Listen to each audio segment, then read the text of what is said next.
So, guys, this is a certificate podcast. If you don't want to listen, just fuck off. హస్తప్రయోగం good or bad అని అడిగితే ఒక్క ముక్కలో మంచిదనే చెప్పాలి. ఎందుకంటే సైన్స్ చాలా క్లియర్గా ఏం చెబుతుందంటే హస్తప్రయోగం చెడ్డదని నిరూపించిన ఒక్క సాలిడ్ ప్రూఫ్ కూడా లేదు. పైగా బాడీ మైండ్ బ్యాలెన్స్కి హెల్ప్ చేస్తుందని చెబుతుంది. దానివల్ల మీ ఇమ్యూనిటీ పెరుగుతుందని, స్ట్రెస్ తగ్గుతుందని, ఇంకా చాలా ఉపయోగాలు ఉన్నాయని చెబుతుంది. కానీ ఇంత క్లియర్ లాజిక్గా ఉన్నా కూడా మనిషి లోపల ఒక అనవసరమైన భయం ఉంటుంది. ఆ భయం మనలో స్వంతంగా పుట్టింది కాదు, తరతరాలుగా సొసైటీ మన సబ్ కాన్షియస్లో ఇంజెక్ట్ చేసిన ఒక గిల్ట్ మాత్రమే. So what I'm trying to say is, హస్తప్రయోగం చేసే వాళ్ళ గురించి కాదు, చేయని వాళ్ళ గురించి కూడా కాదు.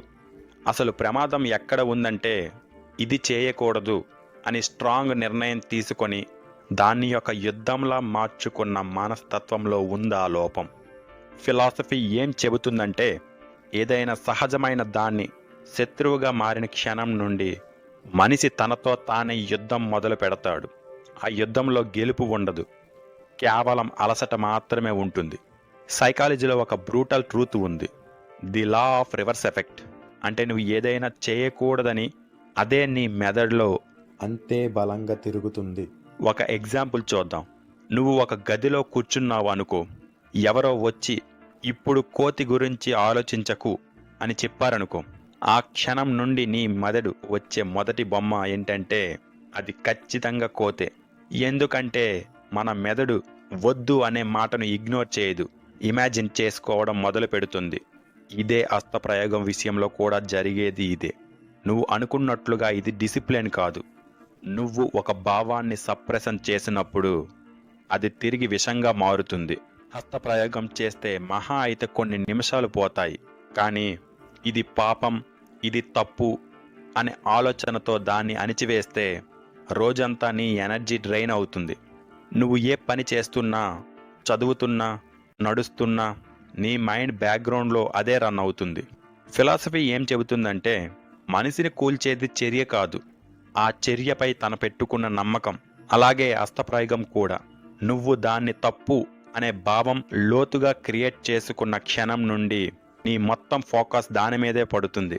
ఇక్కడ అసలు పాయింట్ ఏంటంటే జీవితంలో ప్రతి విషయాన్ని కంట్రోల్ చేయాలని ప్రయత్నించకూడదు. కంట్రోల్ అనేది ఇంటెలిజెన్స్ కాదు, ఇన్సెక్యూరిటీ. నువ్వు నీ ఇన్స్టింక్ట్ని అర్థం చేసుకుంటే అవి నీ కంట్రోల్లో ఉంటాయి. అదే నువ్వు వాటిని శత్రువుగా చూస్తే అవే నిన్ను నడిపిస్తాయి. చాలామంది చెబుతారు, నేను గట్టిగా ప్రయత్నిస్తున్నా కానీ మళ్ళీ అదే చేస్తున్నాను అని. ఇది ఫెయిల్యూర్ కాదు, ఇది the law of reverse effect అని అంటారు. చివరికి నేను చెప్పాలనుకుంటుంది ఒక్కటే, జీవితం అంటే సప్రెషన్ కాదు, అవేర్నెస్.